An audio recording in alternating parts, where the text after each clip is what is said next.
Alright, we are going to put the last one on that is down here at the bottom.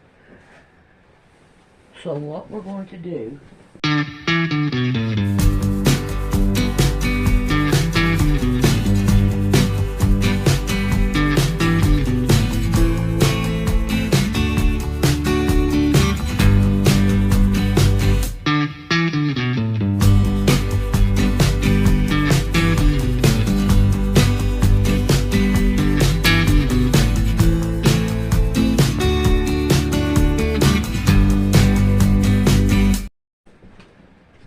is,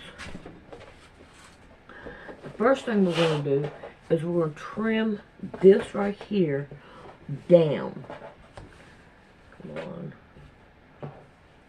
Let's get it down. And we want to make it just as even as we possibly can. Man, she had fun with these right here, little pieces like this. She's got them all over the living room in there. It's like, alright, Granny left me something to play with.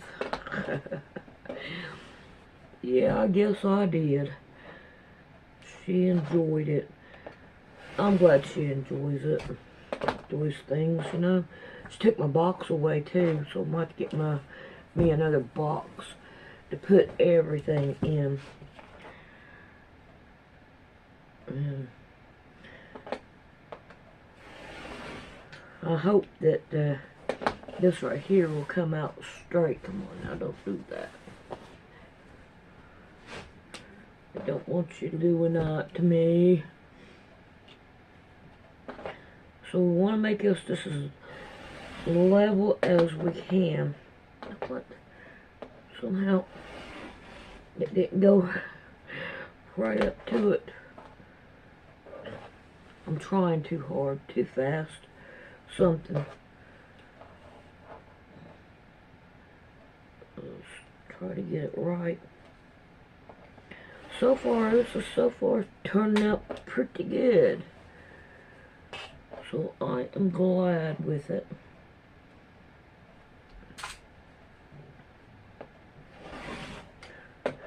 Alright, now that we have this right here, come on, don't do that to me. There we go.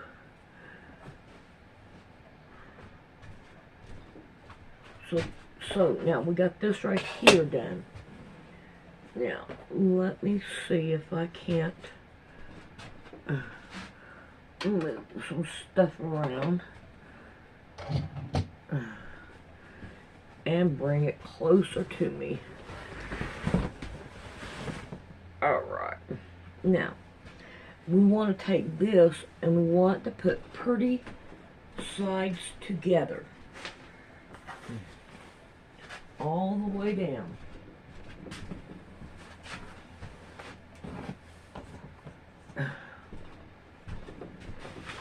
And we want to make sure that it's even with this top here. So, let's see. This right here needs to be even.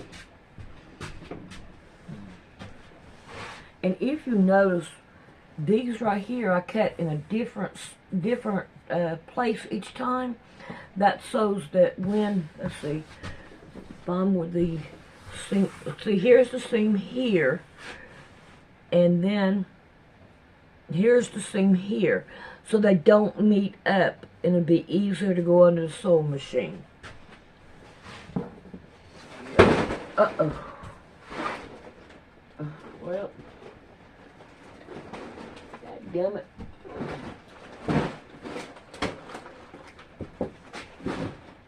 Alright. Back to this. Try to make it just as even as you can up here at the top. Now, I left room enough for anything that comes in handy This is 8 inches and these are 10 inches. Alright, we want to fold this one back over. Now if you notice, I don't never cut this off until I'm completely done with it. Alright. Now then, where's the middle? Right here's the middle. And I know this is the middle. Right here. So we're going to lay it down. And we're going to flatten it out. Now when we go to pin them down,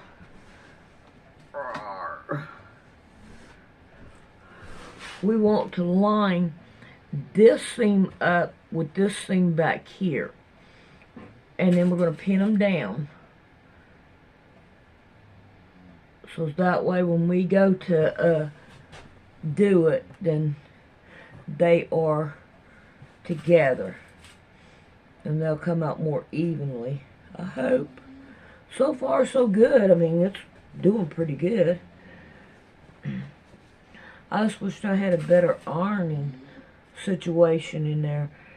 But hey, we're not going to worry about that. We're just going to keep on going as much as we can. I am getting, no, I'm not getting that down here. I want to pull this a little bit and put it in. Ouch, did I not do that one? Nope. Dadgummit, Sandy, what is wrong with you? Pull a little bit. That one's not. Boy, I've lost it. Alright, let me finish this side. I don't need 2 or 3, I only need 1. Alright.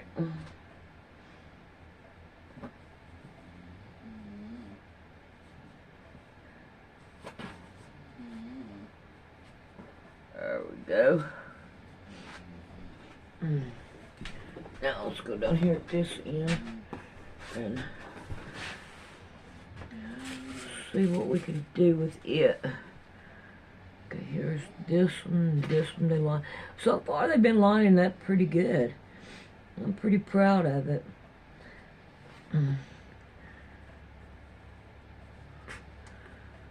I'm wanting to get this one done. This right here is my last one that I have to get done before I go back to my eye doctor. Because I want to give them to the doctor and the nurse.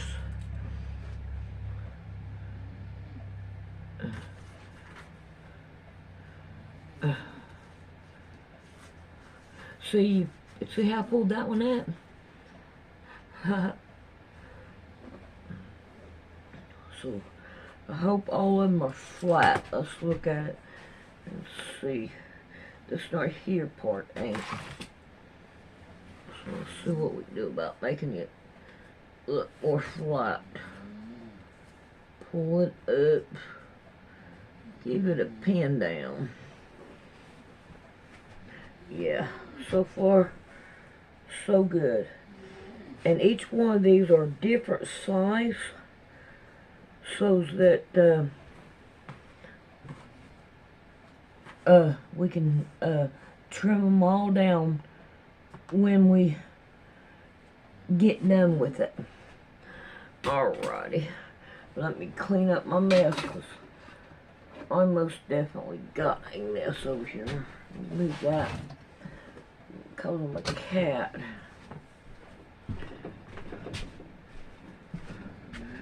Alrighty, we're gonna go and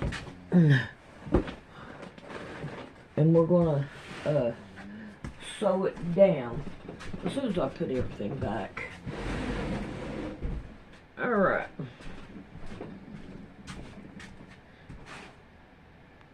Admiral Richard Byrd, one of the first people to really explore Antarctica, came back making bizarre claims of resources and in a time when Antarctica would be highly sought after by other nations. He also talked about unexplored land beyond the South Pole. Admiral Byrd, you've been to both the North Pole and the South Pole.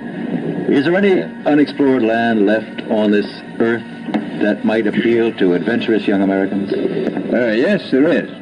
and not up around the North Pole, because it's getting crowded up there now, because they find out it's really usable, not only to live in, but militarily. But strangely enough, there's left in the world today an area as big as the United States that's never been seen by a human being. And that's beyond the pole on the other side of the South Pole from Middle America. And I think it's quite astonishing that there should be an area as big as that unexplored. This is a tremendous So there's a lot of adventure left down at the bottom of the world. Admiral, do you hope to see that? I do. Okay, so we can't personally go high enough to see this planet or sail far enough away to see if there is an end to this Earth or some land beyond Antarctica, but we do have a chance to watch rockets launch. They go up all the time. You can watch these rocket launches that seem to be happening more and more, but you have to wonder why they're taking this curved path and they're not going straight up. Now, the official answer is they're taking some curve with gravity, and there always will be some cover story for why they can't go straight up. But the big question is, why are we now stuck in low Earth orbit?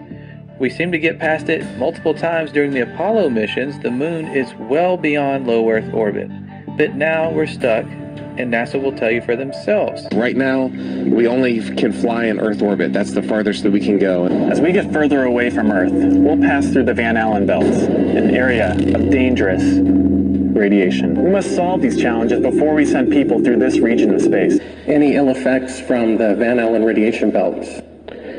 No, now I'm not sure we went far enough out to encounter the Van Allen radiation belt. Maybe we did. The belts are 1,000 miles to 25,000 miles above the Earth. Then we went right out through them. No effects on your cells? Didn't even know it. I don't think anybody, well, maybe somebody said you went through the radiation belt, but we didn't feel it inside.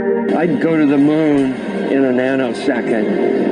The problem is we don't have the technology to do that anymore. We used to, but we destroyed that technology, and it's a painful process to build it back again. This next generation spacecraft will enable America to explore beyond low Earth orbit. One thing I really want your generation to embrace is that the Earth is a closed system. We cannot leave the Earth. So what about the proofs we were actually given for this Earth being a globe other than pictures and NASA? One of those, the first that I recall, is boats going over the curvature.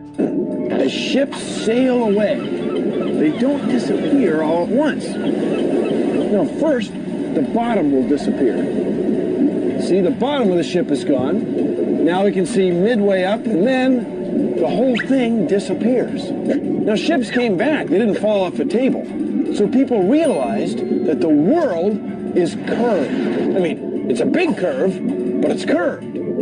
So, the process of testing claims, the world is flat, the world is round, is what we call science.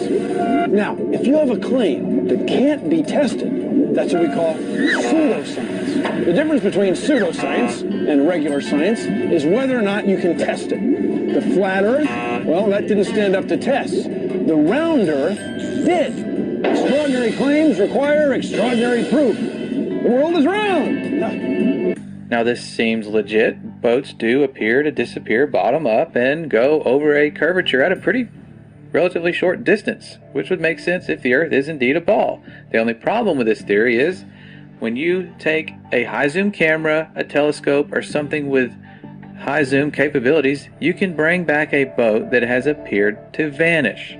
All right, we have optical limits to how far we can see certain objects. Not to mention atmospheric lensing. Your atmosphere will act like a lens. And you can test and repeat this on a very flat surface with a camera yourself. You will see objects appear optically to disappear bottom up, just like they're going over a curvature, but you can demonstrate this on a flat surface. It's testable and it's repeatable. Science. Another big proof we were given was our sun, which it does appear to be going over the curve of the Earth, and we're told that's because we're falling backwards because of our rotation as we orbit the sun. But once you realize the sun is a local light, it's the exact same size as our moon above. That's why they line up perfectly on an eclipse, it's not because of the coincidence that one's just 400 times larger but also 400 times farther away. It's a much closer light and it's much smaller. Now you would think, because of all the false models we're given of this flat earth theory, that it would just always be daylight, or you should always be able to see the sun. But it's much closer and much smaller, so when it moves away from your line of sight, it follows the known laws of perspective. And it has to follow these laws because as objects that are, even if they're high up, as they get further away, they appear lower and lower, and eventually you're going to see it vanish due to perspective and the fact that our atmosphere isn't transparent. It might be clear for certain distances, but eventually everything's going to fade out. You can find time-lapse footage of the sun doing just this. You can see it, and then all of a sudden it fades out and appears to vanish. That's because it is traveling through an atmosphere that is not transparent 100%, and it is taking its local light with it. Perhaps the greatest trick of all was convincing us that we are simply another planet. We all learned the planets in school, we had songs, we built solar system models, and when we looked up and saw these lights in the sky, we assumed that we were simply a light in someone else's sky. It was a really good trick because that is the one that most people go to. How are we not round if other planets are round and we are assuming these lights to be other planets? But when they send us these images of other planets, you have to read the fine print and wonder why they rely so heavily on CGI. Over the years, NASA has given us spectacular photos and renderings that reveal a colorful and mysterious universe. In a small, bright office, working side by side, Robert Hurt and Tim Pyle bring the universe to life. What we're doing does have real science underlying it. Tim, once a Hollywood animator, is now a Planet illustrator. Together, they produce some of NASA's most popular images. And this is sort of how it comes to me. And then many of those images have a dark, grainy start, but color and light reveal an astonishing glimpse of how the deepest regions of space might appear to the human eye. It's a delicate blend of imagination and data. The artists meet with NASA scientists over many drafts to ensure a planet or galaxy look lines up with the research to make each one as accurate as possible. I love the challenge. It's kind of like a puzzle to me of trying to create something that looks really cool within the restrictions that were given by the scientists. It can take days, even weeks, to produce just a single image. The dazzling final results, enough to keep us all dreaming of the final frontier for years to come. And while NASA struggles to get consistent photos or videos of our planet, they have no problem sending us HD images from Mars. We're expected to just believe these are legitimate.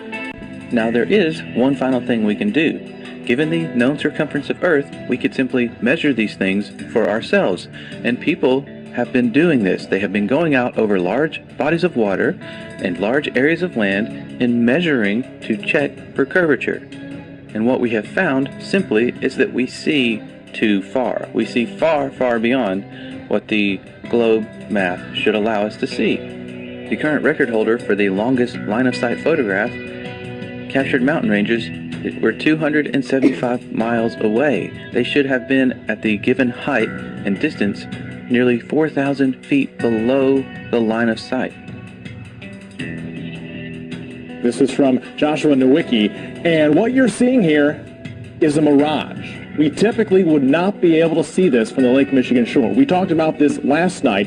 Conditions are right on the lake that we're actually seeing a mirage. As we find ourselves on an Earth much different than we ever imagined, it brings us back to this upcoming deception, this final card, and what it's truly all about. We are dealing with a huge, probably the most important deception on humanity. What I'm telling you is there's a cover-up of disinformation, and has been, by the top researchers that you people rely on to hear the truth from. Over the next 10 years, I have now worked with over 400 cases of people that have been able to stop the abduction experience in the name and authority of Jesus Christ. These are entities masquerading as high technological aliens, but they can be defeated by one name. And I saw 3 unclean spirits like frogs come out of the mouth of the dragon, and out of the mouth of the beast, and out of the mouth of the false prophet. For they are the spirits of devils, working miracles, which go forth unto the kings of the earth and of the whole world, to gather them to the battle of that great day of God Almighty. A new world order. A world where the rule of law, not the law of the jungle, governs the conduct of nations. When we are successful, and we will be, we have a real chance at this new world order. The new world order. A new world order. The new world order. There's no way for us to know exactly where this alien deception is heading, but one thing is for sure, we are witnessing the fulfillment of prophecies in Scripture that told us we were going to eventually head to a one world government. A great deception is coming. We can count on it, and we have to return to the power of the one who put us here, the one who is going to have the final say. I'm amazed. I'm so happy to know it's true. It's true, and God created this world. Yes. And He's right here in the clouds above, close, not in an infinite universe. So good, right? And I can't get over it. It made me cry. Made me cry too. Yeah. Thank you. Thank you. All right, Ruth, give me a hug. Here we go. I need it. Pan tam był. Czy Ziemia rzeczywiście jest kulą zawieszoną w kosmosie? Jest płaska. Tak jak oczekują. Nie spodziewałem się co prawda tego pytania, ale zapewniam pana, że jest płaska. It's the best flat earth proof right behind me. This is what you have to believe in if you believe in the ball. You have to believe that you're spinning faster than the speed of sound, that you're orbiting 66,000 miles an hour, which you can't even fathom that speed, while you're chasing the sun at 500,000 miles an hour, while the whole system is moving sideways at 1.2 miles an hour, right? And all of this is happening, okay? And how it started to happen is ridiculous, but while all of that is happening, this happens. Okay? Oh, dude, you got some great images. I love it. You came prepared. This is the Earth. This is the water at large bodies of water at rest lay flat. The heavens declare the glory of God. So then all of a sudden the United States and Russia engaged in these high-altitude nuclear tests, and the United States calls theirs Operation Dominic, within which we have Operation Fishball. Look up the name Dominic from the late Latin name Dominicus, meaning of the Lord. Fishball was part of Operation Dominic. It looks like they are sending high-altitude nuclear bombs to test the fishbowl of the Lord, i.e. the firmament. You can tell it's real because it looks so fake, honestly. I was talking with a gentleman from Belcom, and we were discussing the lie. Everything he was telling me was different from what we were being told was the truth. And at one point I asked him, I said, man, you guys, you lied about a lot, didn't you? And instantly he said, no, we didn't lie about certain things. We lied about everything. None of it was true. And also, when we, against the orders of President Truman, when Alan Dulles brought in all the Nazi scientists and so forth, they went to two places. They went to CIA and they went to the National Aeronautics and Space Administration, which in our world we call it not a space agency. And as Kathy O'Brien has said so clearly, that's where the bulk of the mind control has been done. The spacesuit has replaced the cowboy outfit of an earlier year. And the dream of a rocket trip to some distant planet has outdated the old-fashioned desire to fly a plane around the world. So you spin, when you spin pizza dough, it kind of flattens out. Yeah. Gets wider in the middle. And so Earth, throughout its life, even when it formed, it was spinning. And it got a little wider at the equator than it does at the poles. So it's not actually a sphere. It's oblate. And officially it's an oblate spheroid. That's what we call it. But not only that, it's slightly wider below the equator than above the equator. A little chubbier. A little chubbier. Yeah. Chubby's a good word. It's like pear-shaped. Check this out.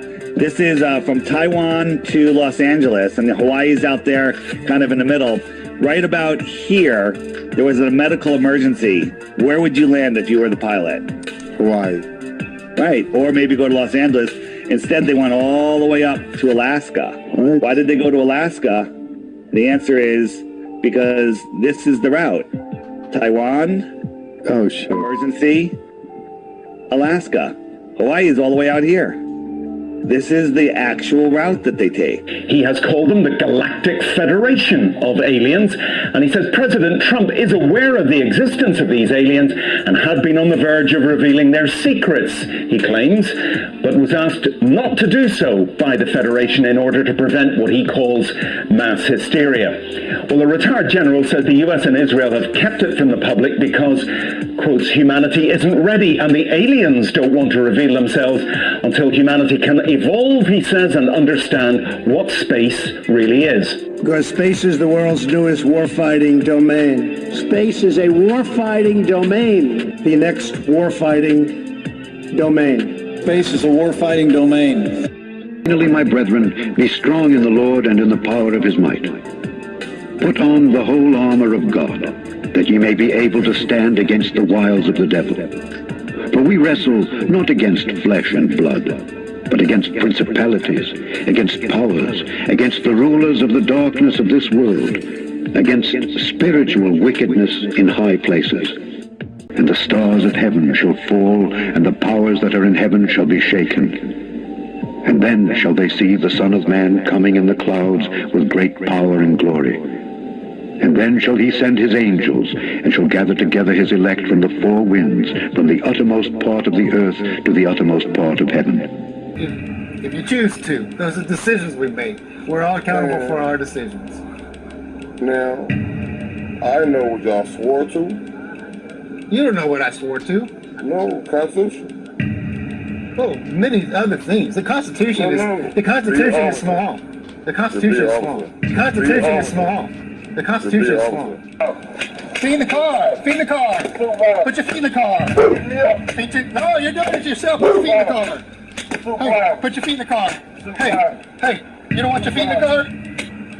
Put your feet in the car. Put your feet in the car. Put your feet in the car. Welcome back to We the People University. My name is Abaya Israel, former police officer and former sheriff's deputy. You guessed it, the Dallas Police Department again.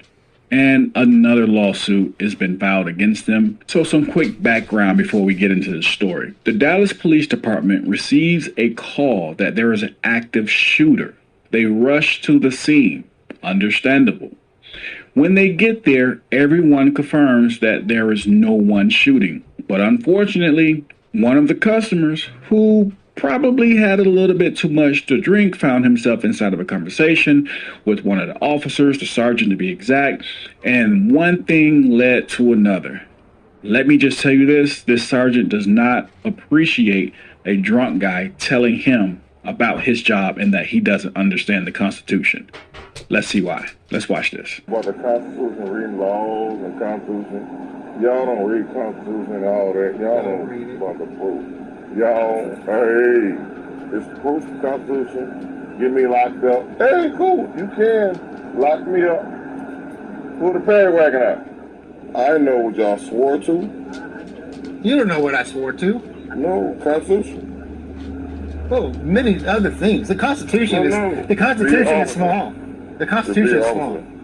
Two, y'all got laws, regulation, right? If I get my car, if I don't violate none of that, you ain't have no cause to pull me over. That's not true. Yes. But see, the thing is, even sober, I don't think he has any idea how the law works. No, but the thing is, we get arrested for PI right now. That's what I was saying. That's what I told him. And that's the thing. I said I wouldn't have let him get in the car. If he runs his mouth, that's when I arrest him. If he runs his mouth, that's when I arrest him. Here, I'll give you your proof. Let's go down and talk to the sergeant.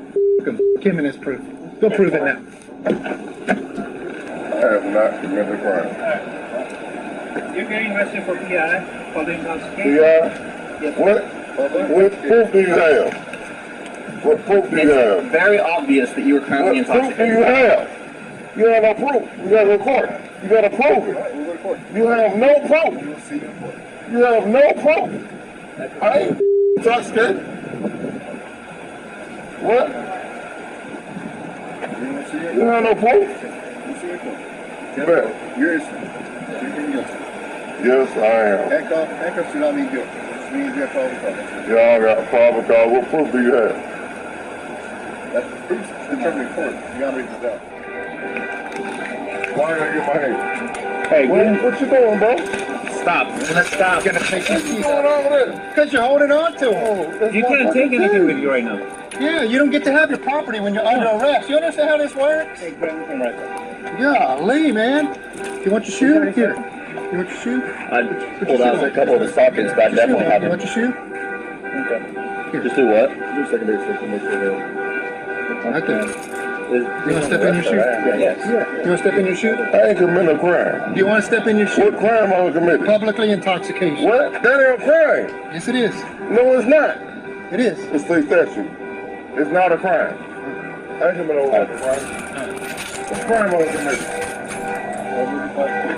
That's not a crime. That's listen to me. That's not a crime. That's not a crime. That's not a crime. That's all right. I have not committed a crime. Wait, motive. All that before we actually do it. I haven't fully heard. Oh, you gotta play this? Okay, it's okay. We'll pick them up and move them. Here, watch this. Watch this. No, this works. And at this point, you hear the sergeant say, he laughs. Then he says, hey, watch this. This works. Now, this guy did fall to the ground. He is drunk. He is not cooperating, but he is not resisting aggressively. Is he passively resisting, as they would call it? Maybe. But is he on the ground, and does it call for him to have his wrists and fingers twisted and bent to the point of almost breaking? No. I'm not fighting nobody. Sit up. I ain't fighting nobody. All right. Let's I get ain't up. fighting nobody. I'm not fighting nobody. Stand up. You fucking my shoulders up. Stand up. Stand up. Stand up. I'm not fighting nobody.